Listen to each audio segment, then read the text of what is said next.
They have to say that. The government has to say that. So don't let that test you at all. Exercise your human right of putting in your diaspora vote. Those are the nuts and bolts of it there, Baba.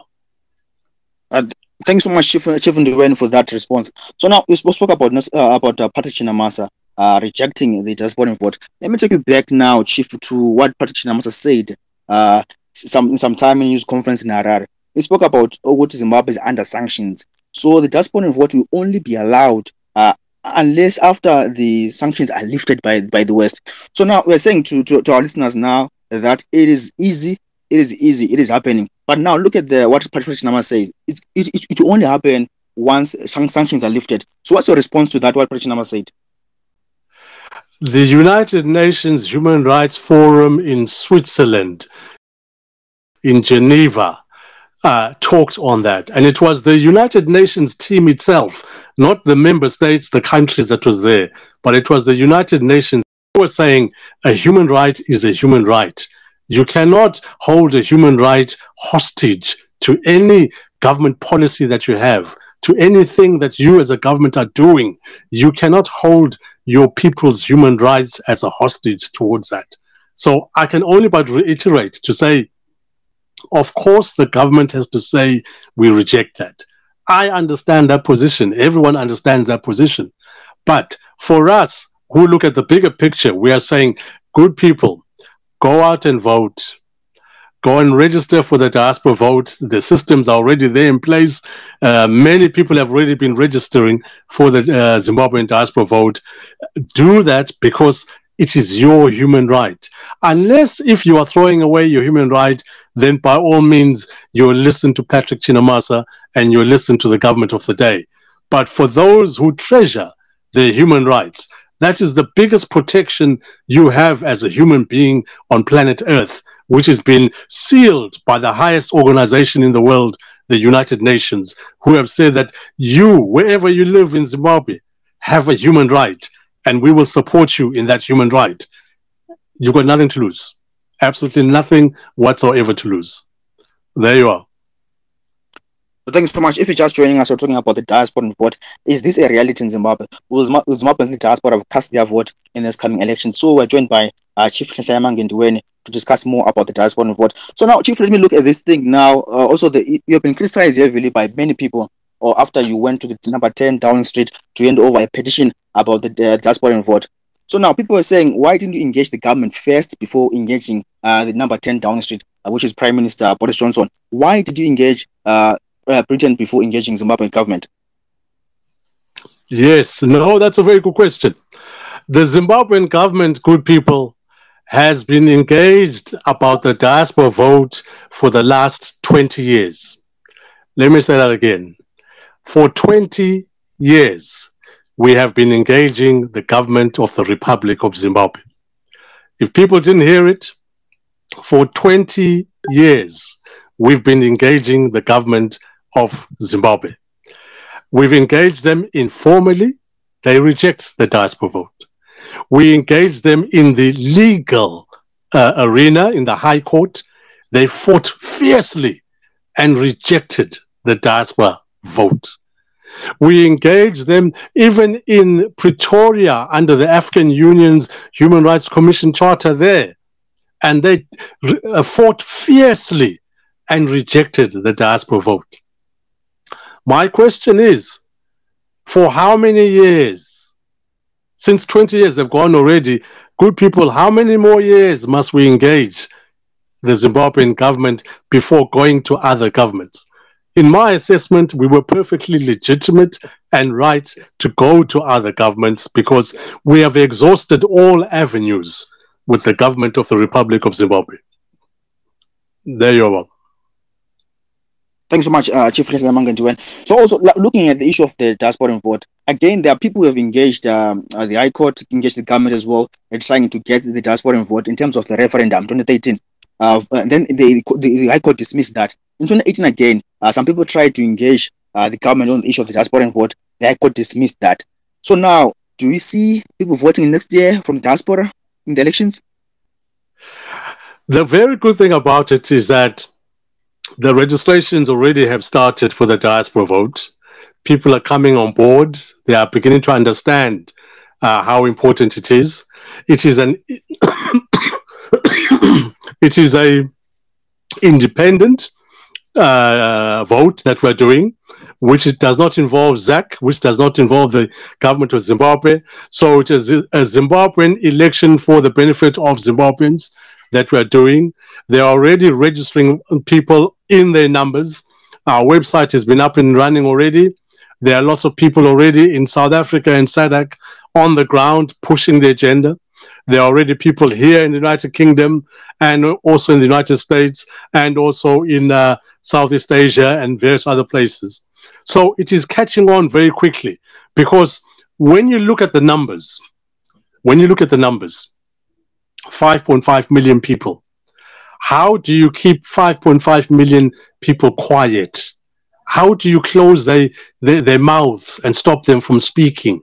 How do you do that? And even if you did it, is that morally right? Is that legally right?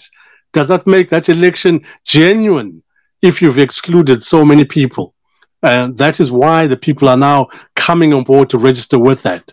If I give you a simple example, if you look at one constituency, say in Cholocho, Wedza, I think it was Ward 7 or something like that. No matter how many people voted in this by-election there, whether it was 400 or 500 or so, but if you go to South Africa and you're going all over the place, you'll come across people from Cholocho left, right, and center.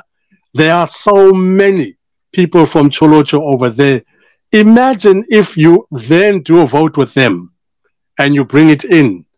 You won't have a figure of saying the one who won that ward was received 400 votes. No, you'll be saying about 5,000, 7,000, 10,000 votes. So that gives you a picture straight away that things are not as they should be. That is why people are coming on board. And even when we look at the 2018 election, at that 2018 election there, the current incumbent, the current President Emerson Mnangagwa in office there, in Commons, is meant to have obtained possibly 2 million or 2 million something votes. Likewise, Nelson Chamisa also got 2 million something votes. There was just a difference in between them. But the people who were denied were over 5 million. So there were more than the totality of the people who voted inside. That is why people are now coming on board to do the diaspora vote. What I can tell the listeners is this, is that the diaspora vote is happening. We will push it out there at the time when the elections are called. It will be counted. The results of those counts will be brought out into the international arena and also in Zimbabwe. And within that process, we will have an oversight of institutions and organizations who do elections worldwide, all over the whole globe, everywhere. So they will look over and see that our processes are right, are proper, are fair, and accountable, and there's transparency in them. What we do know is that come 2023, on election night,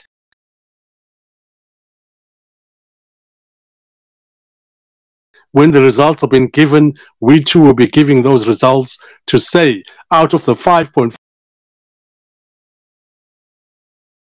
through. So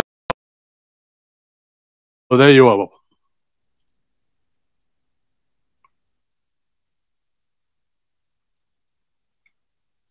Hello.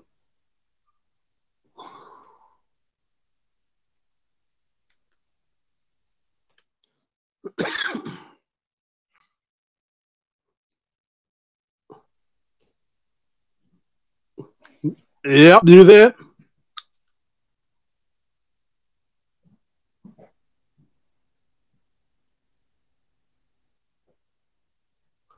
Hello.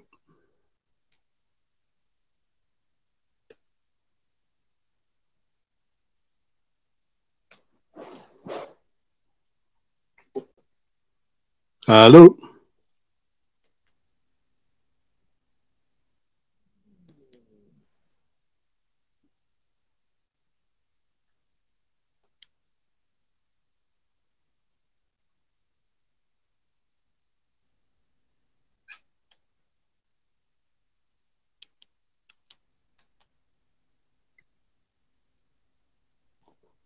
Hello.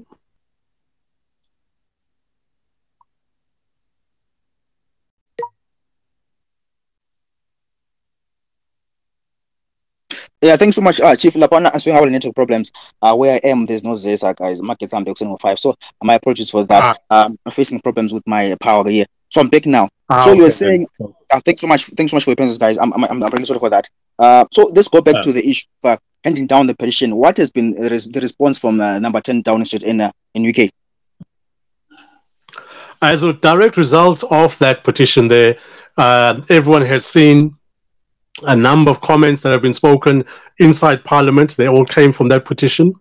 Those comments were coming either from the upper house, the House of Lords, or the ordinary Parliament chambers in the House of Commons. We're having meetings with them because they too coincided in thought with us as well to say this is something that we can be doing with that. In addition, from that petition being handed through, that petition is now also being pushed to over 45 parliaments around the world, a number of them in SADC and also in Africa, and we are still continuing to push it further in that particular way. The reason for doing that is that so that when it comes to election night on 2023, there is no government on earth who will not have heard about the Zimbabwean diaspora vote, and which will give them the information and the ability to make a learned choice to say, here before us are the results of the Zimbabwean election. We've already been informed about the Zimbabwean diaspora, and this is how they voted. Do we recognize the government that's been chosen that excludes the diaspora vote? That is what the question will be to all of those governments around the world, and indeed even to the United Nations, because when it comes to the United Nations, we, the Zimbabwean diaspora, will be sitting inside that credentials committee chamber inside the United Nations. It is only a 9-member committee. It is the committee that either allows a country to sit in the United Nations or rejects that country from sitting inside the United Nations. We will be sitting there to say, if the diaspora vote has not been included in the Zimbabwean elections 2023, United Nations reject the government of the Republic of Zimbabwe from the United Nations because it has not been properly elected. It has not been properly elected. So I'm hoping the people can see the chain of thought where we are going. We are going the proper administrative way of how to get something done, which is yours and mine's human right. We haven't mentioned one word about, oh, you should vote for X or vote for Y. No, that's not our business. Our business is to simply say, here is your right to vote. Utilize it, or you can leave it on the shelf, or you can do anything you like with it, but so long as we've given you that right to vote. Thank you, Bob. Thanks so much for that response. Now, Chief, I'm going to take more requests from Abantu to ask questions about the issue of the diaspora report. Is this a reality in Zimbabwe? But before I do that, let's look at the other countries who have done this diaspora report, their model. If Zimbabwe was to say, let's have a diaspora vote, how will this be structured? Where will people go and vote? How will people go and register to vote? Let's look at that now. The model, how is it going to be structured? Because the people of Zimbabwe are all over the world, and it will be difficult to reach them all over the world. And also because that our government in Zimbabwe has already got a report from the Commission's report, which was looking at its embassies. And the embassies wrote to the government in 2020. They may have done it again in 2021 and said the embassies are not fit for purpose. So we have a situation whereby the Zimbabwean embassy themselves are saying we are not fit for purpose to do even the simplest of things, to even facilitate the simplest of things. And it is because of that that has pushed us to the arena of saying that Zimbabwean diaspora vote will be electronic. Electronic. You will vote on your phone, you'll vote on a laptop, you'll vote on a computer. Electronic voting has been around for over 20 years. There are a number of countries around the world who do it It works perfectly well. It's safe. It's secure. It's on the same basis as people who open online banking. If you open up your online banking account, it is nearly impossible for someone to get into your account. It's yours. You'll use it on your phone, and you can get into your bank and do your transactions on your bank. You don't have to go to the bank. You don't have to go to an ATM to take out $20 or £20 to go and pay Mr. Dube. You just do it online. We're using the same system. That's how we want to go, to say online. So it will take you possibly 4 minutes to vote. You will not be queuing anywhere. A person could be out walking in the park in New York. Someone could be sitting on the coast in Durban in South Africa. Someone could be sitting in a restaurant in Joburg. Someone could be out shopping in Lagos. Someone could be wherever in the world. 2 minutes, 3 minutes, you're done. Finished. You voted. And that's how it's going to be done, Bob. Thank you so much, Chief, for that response. Now, let me take more hands who want to contribute and ask questions, Chief, about the issue of the diaspora vote. Is this a reality in Zimbabwe? Can this be a reality in Zimbabwe? So please, guys, do request the mic, and I'll give you the mic to ask questions to Chief Ndiweni here. I see we have Leo there. Leo, please go ahead to the submission, sir. Please be brief so that we allow others to contribute as well. Leo, go ahead, sir. Thank you very much. That's fine. Thank you very much, Nkosi, for coming on to the show. I've got a few questions about the diaspora vote, but first and foremost, I'll try to remind the Chief that our electoral process is different from, say, for example, the South African electoral system. So we elect representatives based on first past the post, and those representatives are from that particular area. So won't this be difficult? Saying, for example, I've been in South Africa for X number of years. I am not necessarily a resident of Makokoba constituency anymore. How then can I elect someone in that constituency, and yet I personally do not reside there? I know my parents reside there, but I personally do not reside there. How do I then justify voting for Uncube, Makokoba constituency, based on what exactly? I think the diaspora vote would work perfectly if we were looking to